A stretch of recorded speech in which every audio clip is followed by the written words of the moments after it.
Hey, welcome back. Glad to have you with us. As always, we're really glad that you tune in to see what's going on with Brandon and Stuart on Trash Talk each week. Always enjoy your comments and everything. Uh, we've been thinking about this for a while, and we decided we'd dive in to the subject of data centers Ugh. that are everywhere, and they are popping up. I didn't realize it. I saw a statistic or something that there are over 11,000 data centers worldwide. Well, it's getting ridiculous. Yeah, Okay. and And and you, and a lot of them are privately owned and operated data centers, which means the information that they're collecting is about us, and we have no control over. We don't know about it. It- well, and that's the problem, guys. yeah, Let's talk about this. Everybody's like data centers, data centers, data centers. We're seeing that, especially in the state of Texas, which by the way is one of the top states, period, to have data centers, and the government has opened its doors for it, saying how good it is with construction jobs and the economy and all this. And the reality is, and we'll get to that part, Governor Abbott just released some new criteria for data centers, just really today, if I'm not mistaken, or last week. But I need to kind of get people to think for a second here. The data centers, yes, because of the use of AI and how much they need to do what they do, we have to create this. But it's not just AI and it's not just the internet. Okay. We use an enormous amount of data as a society on a daily basis. hmm The data that is being stored. Okay, you always hear about safety and all this. This has nothing to do with safety, okay? The data that is being stored is every single thing that you touch, that you do, that you live in, and beyond that. And just to kind of put it in perspective, one of these data centers in a small scale could house every piece of information for every citizen in the United States for the next 500 years. So the question is, why are we building more? Well, the reality is it's because in my what we think is yes, it's because of the AI, but if you look at who they're privately owned by and you follow the trail, these are major companies that have connections and contracts with the government. exactly. Palatine, all these companies that have our military contracts, government contracts, and now you're getting these metro clusters of data centers.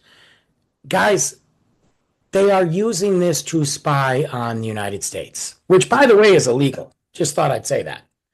Um, that's what it's for. And yes, it has stuff to do with AI as well. But when you look at some of these capacities, Dallas, Texas alone have 1,125 megawatts in their smallest capacity of data. And they're building them everywhere. Why would they be doing that? I mean, that's the real question. And the justification for it is, well, it creates jobs. So, if they take a small or medium-sized town that's more rural and they drop these mega data centers there, it's going to increase their economies. Thank you, Governor Abbott. That's what's happening especially in Texas and other smaller areas of the country. Bring in these what they say are non-evasive structures. It's not industrial complexes coming in that's going to pollute the environment. and all. But what it's doing is it's all behind closed doors. That's it. And it's all being operated by these questionable mega billion trillion dollar corporations that say, allow us to put one in there and we'll make a nice donation. Well, the thing that's crazy is people think, oh, they're bringing all these jobs. Yes, while they're being built. Once the data center's up, it doesn't need It doesn't human need people. activity anymore. Yep. It Needs doesn't need robots. anybody. Yep. And then you're dealing with the infrastructure, this loud, because if you notice, everybody that's living near these data centers are like, there's a constant loud humming sound like a reactor. We have seen these changes happen by the water. The water now is being sucked dry. Why? Because they need 300 to 500,000 gallons of water daily. Daily. Wow. Daily. It's the equivalent of the daily usage of a small city of 50,000 people. Yeah. The water is used for evaporating, cooling the high-powered servers. Think about this. You're putting them out in the middle of West Texas. Where Which are you has getting the water from? yeah, we got water restrictions all over this state and all over the Southwest, and that's where they're bringing a lot of these centers. And in the meantime, what's happening to our entire farm and agricultural industry that needs water to operate the farms to produce crops to feed the people? They were just talking about that. They were talking about this out here in Arizona. Because that is a massive drought ridden area, they are pulling the water from the same resources that the people that live there are drinking, and Yes. they're recycling it, and it's cutting the pressure to the people and feeding it to the data center. So they're like, well, we're using recycled water. Yes, you're using the people's recycled water. Right. And if the water goes away from the people and the people can't get any more, don't you think that the water's going away from the land too, that supplies the flowers, the birds, the bees, and all that? I mean, Sure. like the agriculture around it? And just send a notice out to the people and say, listen, you can only water your grass once a week for 10 minutes. Well, in You know, Arizona, you ain't got no grass, so it don't matter anyway. But yeah, I they're mean, talking about, but the thing that's happening the fastest about this is there's no studies, there's no environmental studies. They're just doing it. They're just paying and doing it. And now Governor Abbott has said, okay, well, data centers got to figure out a way to pay their own electricity so the people don't get taxed for higher electrical rates. What does that mean? yeah, they're going to get, What? we're going to end up paying for it in the long run anyway. One of the biggest things I thought was interesting too, and you look at the people involved. Have you heard of the Stratos project out in Utah? Hmm. So it's the Box Elder County in Utah. I'm Right. not familiar with Utah. I know Utah, but it's not like I know everything. They have proposed a 40,000 acres, Hmm. which will be a 9 gigawatts of power, 40,000 acre buildings for a massive data center called the Stratos Project. And by the way, this is kind of interesting. Kevin O'Leary, you guys know him? The Oh guy? yeah, Yeah. He's Mr. behind it as Yeah. a investor. Why? I mean, they want to bypass straining the state's existing power grid to generate its own power using natural gas and taking water from the Great Salt Lake to cool it off. Do you realize that 40,000 acres, you could fit New York inside of it? Yeah, it's mind-boggling.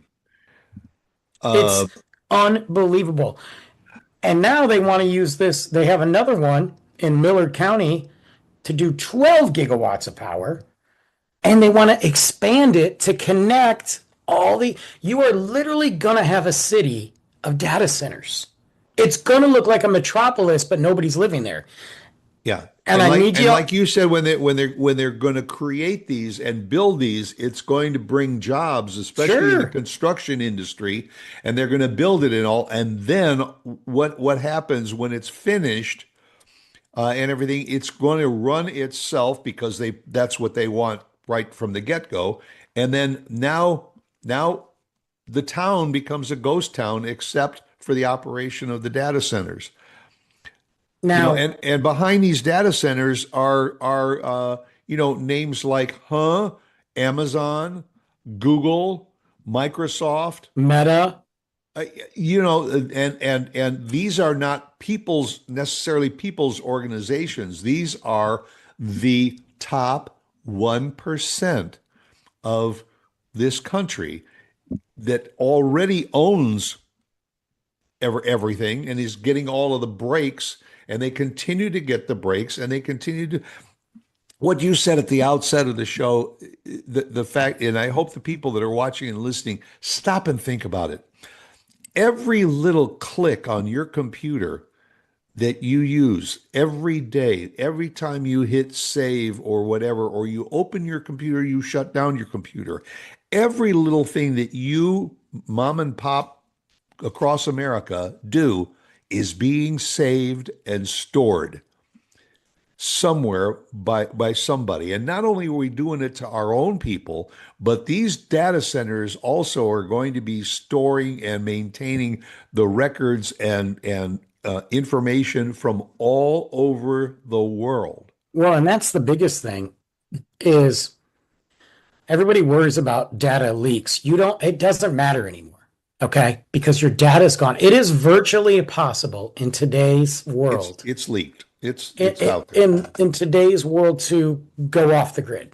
It is virtually impossible. Not saying it's not, but it is virtually impossible to protect yourself and your data. And anybody who tells you otherwise is lying. And So, and all the pop-ups you get on your computer about adding malware bytes and all of these, Bitdefender and all these things to protect your computer and your data, be cautious because you may be well, just throwing money into the wind because there is just no way that you no. can protect all of your data individually or collectively. And this is all like, if you think about it, every time you go to a sporting event, and now it's all digital tickets, they do a facial scan, they got you. And that is to better formulate AI. But the caveat of it, it's also a better way to track American citizens. That's not a make believe thing, guys. That's happening. Here's the weird part, though, and I need you all to kind of like go down this weird little strange but true rabbit hole. Movies like The Matrix, movies like Terminator, think about it. And I'm not talking about the far, I just think about the core. Humans built the computers, built the AI, built the defense mechanisms, and then when they didn't need and they had major cities. It happened in the Matrix and it happened in Terminator. Major cities that were what? Data centers for AI and Mhm. defense systems. And then when the data centers didn't need humans to watch it anymore, what happened? I'm not trying to get crazy here. I'm just saying when you have people that are heavily involved in AI saying we need checks and balances because we built this, but if it becomes too dangerous or an opportunity arises to become dangerous in somebody else's hands, we need to have checks and balances, and we don't. And what is happening? Major cities are popping up as data center cities, and then they're left alone. I'm not saying we're living in the Matrix or Terminator. I'm just saying that, like, sometimes movies and art imitate life, and we need to Yes. be very careful.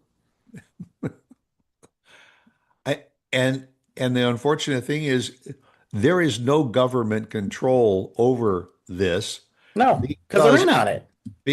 A, they can't, and B, and even more importantly, they won't. They don't want to regulate it and control because they want it to be in their pocket. it's out there. Anything that you do, it's out there. You think your funds are secured in your investment accounts and in the banks and everything. They know it's there.